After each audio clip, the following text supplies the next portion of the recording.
हसन से रिवायत लेती है और मुहद्दिसीन की जमात बताती है उसूल अपनी जगह है, इश्क रसूल अपनी जगह है। सुभान अल्लाह। उसूल अपनी जगह है। ये नहीं देखा जाएगा कि शहजादे की उम्र क्या है, ये देखा जाएगा जब मुस्तफा ने बगैर किसी तवस्सुल डायरेक्ट हसन को मसले बताए हैं। और बुखारी में हदीस है कि हुजूर ने फरमाया बेटा हसन ये सदके की खजूरें हैं, ये तेरी नस्ल के लिए मेरी नस्ल के लिए जायज नहीं है, ये सदके की खजूरें हैं, बेटा हसन इसे थूक दे, इसे नहीं खाते। जब हुजूर दीन पिला रहे हैं हसन को तब मुहद्दिसीन कहते हैं दूसरों के बच्चे और हैं, ज़हरा का शहजादा और। सुभान अल्लाह सुभान अल्लाह। समझ ये मौला और इल्म ऐसा। एक साहब साहिल इल्म हसन पे बात हो रही, बाबुल इल्म का बेटा है, मेरी औकात क्या कि मैं इल्म हसन पे बात करूं, लेकिन एक किस्सा सुना देता हूं। मौला हसन है अल्लाह गनी, क्या शान अल्लाह ने रखी। और जनाब जिसको आगोश नबूवत में पाला गया हो, सैयदा ज़हरा ने जिसे दूध पिलाकर बड़ा किया हो, अली हैदर कर्रार जिसकी उंगली पकड़कर चलना सिखाता हो, उस मौला हसन के मकाम की बुलंदी को कौन क्या बयान कर सकता है। हमारी औकात नहीं कि मौला हसन को पढ़ सकें, जो कुछ बयान होता है वो सब इब्तिदा है। हमें तो कलंदर समझ नहीं आता, तो कलंदरों का इमाम हसन मौला कैसे, मजजूब समझ में नहीं आते, मस्तान समझ में नहीं आते। दुनिया से लोग चले जाए तब पता लगता है अरे यार ये तो बहुत ऊंची चीज थी, अब तो गई। मगर हसन तो फिर मौला हसन। क्या अर्ज कर रहा था मैं, इल्म हसन की बात है, किस्सा याद आ रहा है, सुना दूं आपकी इजाजत हो तो। हाथ उठाकर कहें या हसन, या हसन। सुभान अल्लाह। जो नहीं कह रहे हैं वो भी कहें, गौस पाक को खुश करना। या गौस तो रोजाना कहते हो, या हसन आज कह लो ताकि गौस आजम और खुश हो जाए। या हसन, या हसन। सुभान अल्लाह। इसलिए कि गौस आजम का जो दादा है वो सरकार मौला हसन है। अभी मैं आऊंगा इस तरफ, अभी भी तेजी से इल्म हसन की बात कर दूं। एक शख्स है, हुजूर की मस्जिद नबवी है। आठ साहब तवज्जो रखिए, एक साहब खड़े हुए, एक साहब से जाके पूछा कि कुरान में जो वो शाहिदी व मशहूद है इससे मुराद क्या है। तो एक साहब के पास गया, उनके पास लोग बैठकर इल्म हदीस हासिल कर रहे थे। उनके पास साइल गया सवाल करने वाला, तो उन्होंने कहा शाहिद से मुराद जुमे का दिन है और मशहूद से मुराद आरफे का दिन है। ठीक है, मगर सवाल करने वाले को तसल्ली नहीं हुई, तो दूसरे के पास गया, उनके पास भी कुछ इल्म दीन हासिल कर रहे थे लोग बैठकर, थोड़ी दूरी पर वो बैठे थे। उनके पास पहुंचे, उनसे पूछा शाहिद से मुराद क्या, मशहूद से मुराद क्या। उन्होंने भी इसी का जवाब करीब करीब यही दिया, लेकिन उसके कल्ब को तसल्ली नहीं हुई। फिर वो थोड़ी दूर और आगे गया तो बहुत सारे लोग एक नूरानी चेहरे वाली शख्सियत के पास बैठे थे। सुभान अल्लाह सुभान अल्लाह। जानवे अदब तय किए हुए सवालात कर रहे थे और हजरत जवाबात दे रहे थे, रसूल पाक की तालीमात सुना रहे थे। उनसे पूछा हुजूर शाहिद से मुराद क्या है, मशहूद से मुराद क्या है। तो उस नूरानी चेहरे वाले ने जवाब दिया शाहिद से मुराद मोहम्मद अरबी है, सुभान अल्लाह सुभान और मशहूद से मुराद क़यामत का दिन है। अल्लाह। वो खड़ा हो गया, कहा वाकई मेरे दिल को तसल्ली हो गई। और वो तसल्ली क्यों हुई?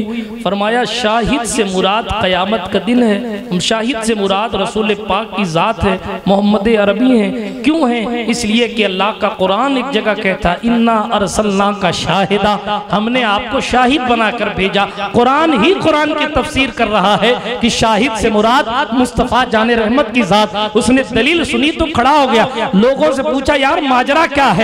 तीनों की बातें अपनी अपनी जगह ठीक, मगर ये जो शख्सियत है इसी ने बिल्कुल सटीक तफसीर की है और मेरे दिल को तसल्ली हो गई। ये बताएं कौन है? कहा पहले जिनके पास गए थे वो अब्दुल्ला इब्ने अब्बास थे, दूसरा जिनके पास गए थे वो अब्दुल्ला इब्ने उमर थे, और अब जिनके जवाब से तसल्ली हुई है उसे हसन बिन अली कहते हैं। सुभान अल्लाह। मुफस्सिरीन की सरहदें जहां खत्म हो जाती है उससे आगे बाबुल इल्म के इल्म का कारवान चलता है। इसलिए कि कुछ इल्म वो होते हैं जो पढ़े जाते हैं और कुछ इल्म वो होते हैं जो पिए जाते हैं। नारे तकबीर, नारे रिसालत। सुभान अल्लाह। जब पिलाया जाता है ना पढ़ाया हुआ तो भूल जाता है, भूल सकता है, मगर जब पिलाया जाता है और उतर जाता है तो फिर आंखों से मामला, दिमाग से मामला हटता नहीं। इसीलिए मुफ्ती आजम ने कहा पिया है जाम में मोहब्बत जो आपने लिया है नहीं, हाँ पिया है, पढ़ा है नहीं, पिया है। पढ़ना और है, जानना और है, पीना और है। ठीक है, हर एक को इस जामे जम को पीना नसीब नहीं होता। चलें, इश्क रसूल की बातें हैं, तेजी के साथ आगे बढ़ाता हूँ बात को।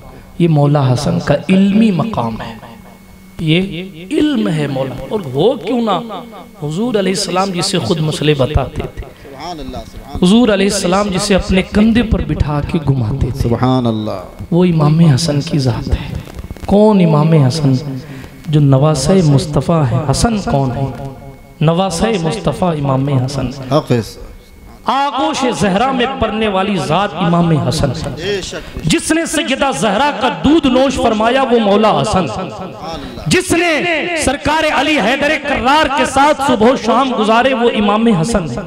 जो सहाबा के कंधों पर बैठकर एहतराम की निगाहों से देखा जाता रहा वो मौला हसन है। मुस्तफ़ा जान रहमत के सहाबा ने जिस पर अपनी जाने निछावर की वो सरकार इमाम हसन है। सरकार मौला अली के साथ सिफ़ीन में, जमल में, नहरमान में जो कंधे से कंधा मिलाकर खड़ा रहा वो मौला इमाम हसन है। जिसने मुसलमानों के खून को बहाने के लिए जनाब हुकूमत के तख्त को लात मार दी वो मौला इमाम हसन है। जिसने मुस्तफा जान रहमत की बशारत का हक अदा कर दिया वो मौला इमाम हसन है। किसी को कोई सैयद कहता है, किसी को कोई सैयद कहता है, जिससे हुजूर सैयद कहे वो इमाम हसन है। मुस्तफा जान रहमत की बशारत का जिसने हक अदा कर दिया वो इमाम हसन है। जनाब मुस्तफा की खिलाफत अला मिनहाज नबुव्वत जिसने मुकम्मल कर दी उस ज़ात सतूदा सिफात को इमाम हसन कहते हैं। हाँ हाँ, इमाम हसन उस बुलंद पाया ज़ात का नाम है जिसने इस्लाम के शिराज़े को बिखरने से बचाया। इमाम हसन उस अज़ीमुल मर्तबा ज़ात का नाम है जिसने दो मुसलमान गिरोह में सुलह करवा कर हजारों मुसलमानों के खून को बहने से बचाया। इमाम हसन उस बुलंद पाया ज़ात का नाम है जो सिद्दीक़ अकबर के कांधे पर घूमता है। इमाम हसन उस ज़ात का नाम है जो हजरत उमर फारूक आज़म की निगाहों में एहतराम के साथ नजर आता है। उस्मान गनी की हिफाजत के लिए जो दरवाज़े हुजराए उस्मान गनी पर मुहाफिज बनकर खड़ा होता है वो इमाम हसन है। मुस्तफा जान रहमत के दीन के लिए अपनी आरज़ुओं को कुर्बान करने वाला इमाम हसन है। अरे गरीब नवाज कह गए कि दीन की पनाह हुसैन है, मगर वो हुसैन जिसकी क़यादत में जीता है उस इमाम को इमाम हसन कहते हैं। सुभान अल्लाह, अल्लाहु अकबर, अल्लाह या रसूल अल्लाह, सुभान अल्लाह। हसन को बादशाह खास व आम कहते हैं, अली का नाइबो कायम मकाम कहते हैं। दलील एक ही काफी है उनकी अजमत पर, उन्हें हुसैन भी अपना इमाम कहते हैं। जितनी फजीलतें मौला हुसैन की हैं निस्बती एतबार और नसबी एतबार से, उन तमाम फजीलतों में सबसे पहले जो फजीलत दोनों भाइयों में हासिल है वो पहले हसन को हासिल है। मगर मौला हसन का जिक्र नहीं होता। क्यों नहीं होता? इसलिए कि शियों को चिढ़ है मौला हसन से। अफसोस कि सुन्नियत भी पता नहीं किस ख्याल में बह गई। शियों को चिढ़ है मौला हसन से। हाँ, शियों की अक्सर जमात मौला हसन का जिक्र नहीं करती। उसकी वजह ये सुलह हसन है। हाँ, ये वो जमात थी जिसने मौला हसन को सामने कहा था अंता आरुल मोमिनीन। हाँ, आपने मोमिनों को जो है वो शर्म दिला दी, आप मोमिनों के लिए आर हैं, यानी शर्म की चीज़। नऊज़ु बिल्लाहि मिन ज़ालिक, अस्तग़फिरुल्लाह। ये कलमा पढ़ने वाले लोगों ने हसन पाक को कहा, मगर हसन भी ज़हरा पाक का जानशीन था। क्या कहा? आरुन खैरुम मिनन नार। तुम कहते हो मैंने आर दिलाई, आर जहन्नम से तो बेहतर है। ये हजरत मौला हसन है। मौला हसन की सुलह बयान की जाए अगर, तो लोग सहाबा की अजमतों पर नहीं भूकेंगे। अगर मौला हसन की सुलह सही मानों में बयान की जाए तो हजरत अमीर माविया को घेराबंदी करने वाले लोग दूर हट जाएंगे, क्योंकि सारे एतराज़ात सबसे पहले मौला हसन पे पड़ेंगे। लेकिन अफसोस कि डर लगता है लोगों को हसन बयान करने में। क्या होता है, मैं ज़्यादा नहीं बोलना चाहता, छोटा मुंह बड़ी बात, मगर हसन मेरा मौला हसन वो अपने बाप की ऐसी औलाद है जिसने जानशीनी का हक अदा कर दिया। अहले सुन्नत की जुमहूर का मौक़िफ़ ये है कि आप पांचवें खलीफा हैं। कौन से खलीफा? खलीफा राशिदीन 5 हैं, यार 4 हैं, अबू बकर, उमर, उस्मान, हैदर, ये 4 यार हैं। इनको कहते हैं 4 यार, ये 4 दोस्त हैं, 4 यार। हक 4 यार का नारा इन्हीं के नाम पे लगाया जाता है, ठीक है। मगर हज़रत मौला अली की खिलाफत, हज़रत मौला अली की शहादत जब हो गई तो हुजूर अलैहिस्सलाम ने जो हदीस फरमाई थी कि मेरे बाद मेरी खिलाफत 30 साल तक रहेगी। कितने साल? 30 साल। अगर इमाम हसन के 6 महीने न जोड़े जाएं, 6 महीने अगर इमाम हसन के न जोड़े जाएं तो 29.5 साल होते हैं, 30 साल पूरे नहीं होते। शान देखें ना, हज़रत शेख अब्दुल हक मुहद्दिस देहलवी ने भी लिखा और फिर इमाम अहले सुन्नत आला हज़रत फाज़िल बरेलवी ने भी लिखा। क्या लिखा कि चूँकि 30 साल खिलाफत अला मिनहाजिन नबूवत के पूरे हो चुके थे, इसलिए इमाम हसन को बादशाहत नहीं चाहिए थी। खिलाफत का सिलसिला वहाँ मुकम्मल हो गया, मुलूकियत उसके बाद शुरू हो रही है। इसलिए इमाम हसन पाक ने कहा बादशाही तो मेरे घर की कनीज है, खिलाफत के उमूर मुकम्मल हो चुके हैं, अब सुलह इसलिए कर रहा हूँ ताकि 2 मुसलमान गिरोह लड़ने से भी बच जाएं और मेरी अपनी ड्यूटी पूरी हो जाए।